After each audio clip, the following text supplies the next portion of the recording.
Okay, so here we are again. Scarlett and I, we're going to do a little talking. We're going to get on YouTube, and Scarlett's got a cutting torch.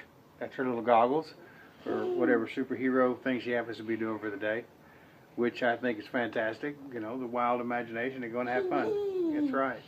Reading some good books and enjoying life.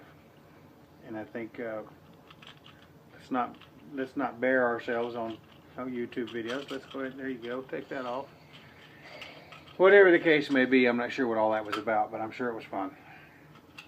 I think that on my ABN channel, Scarlett knows I've been recording some things and enjoying recording and reading about Tacitus and his book on Germania.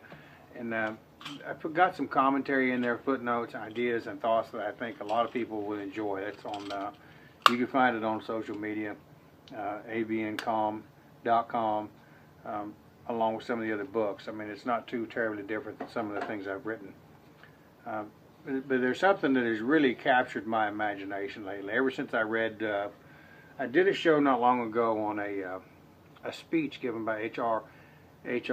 Ellis Davidson. She gave in 1971 about Tyr being the original possessor of Gungnir. And it kind of caught my eye about that. There's a Stone Age carving, or Bronze Age rock carving of this man that didn't have a hand, that had a spear, a gigantic being around all the rest. There is the supposition that it might be, Tyr is the original sky god. But I've always thought about the spear being so important. I mean, especially in the early part of this Northern European psyche, I guess you call it, the origins of the Northern European tribes and communities. The spear would be the thing that allowed them to kill the mammoth. And there's a lot of there are some of the oldest carvings. The lion-headed man from Croatia, about 32,000 years old, was carved out of mammoth ivory.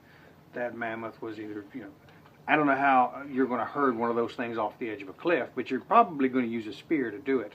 So you can see how the spear would be this very influential and powerful thing. And I continue to read about it, and I continue to look at it. But one of the things that captured my imagination, one of the things my father gave me when I got out of the Army, when I was an infantry NCO, when they still fought in Napoleonic tactics, and even at the American Revolution, they formed ranks, and the NCO stood behind the soldiers, and it wasn't simple discipline to keep them moving forward step by step. There was a guy back there with a big long spear poking them in the butt if they didn't want to do it. My father made me one years ago that I've always treasured and enjoyed, and it's so I've always kind of held on to this. And now that he's gone, it's even more important. I really treasure it. I guess I could say, because he made it a nice weld. It's all stainless steel, and of course the black leather wrapping was a little something extra. But quite by accident, it's I also happened to come across this at a gun show, and on a piece of yew wood. This is a piece of mammoth ivory, a huge piece of mammoth ivory, and I've given some small pieces out to other people. So in my home, I don't know how you want to describe it or talk about it, but I've ended up with two of these things that have really captured my imagination. And the more I look at it, the more I see things that there's certain remnants of the shaman idea of our ancient past. The spear is the one thing that's kind of carried forward. We have archaeological treasures, bracteates, and figurines. Some of the Venus figures are out of ivory, like I said, the lion-headed man, and these are many thousands of years old.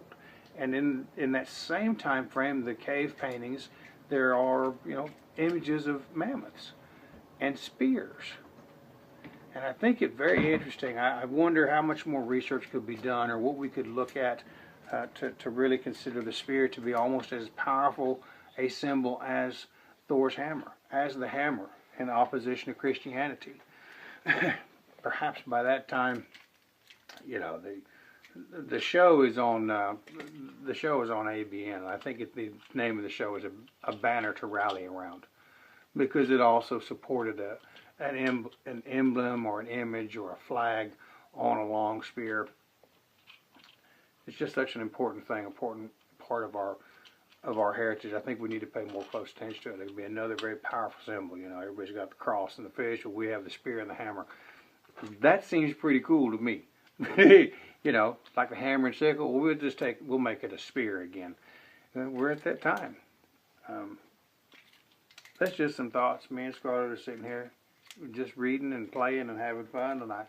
And I've been looking at this in my corner, and I thought, man, let's just talk about it. Let's see what kind of conversation can be stimulated from these two ideas, because I'm certain that there's a lot of it out there to be discussed.